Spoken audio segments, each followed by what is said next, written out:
Simit da bia bachcha, simit da bia bachcha.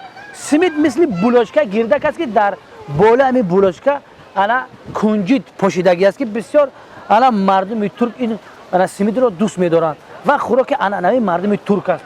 به خاطر این سیمید در خد کوچه مجسمه سیمید فروش رو گذاشتند. ولی افسوس که این انا سیمید آهنی هستن، اگر میچشیدیم مزه‌اش رو برای شما گپ می‌زدیم. و انا حاضر ما رفته از خد کوچه انا می سیمید رو می‌خریم و طعمش رو می‌چشیم و برای شما گپ می‌زنیم که چی نمون مزه دارد. سیمید رو اساسا در خد کوچه می‌فروشند. سیمید دا بیا بچه.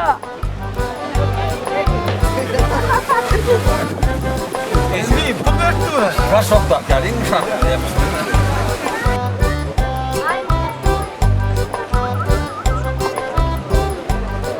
انا ببینید یک سیمید فروش، این طرف در دو سیمید فروش، اینا با سه سیمید فروش. خلاص گپ در تمام کوچه های شهر استانبول سیمید فروش ها به نهایت بسیار هستند. باز همین بابام یک سیمید میخریم مزه‌ش هم میچسیم مثل همون هیکل بابام. سلام علیکم. السلام علیکم.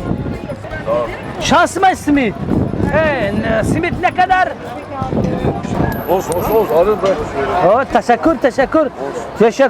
تشکرler.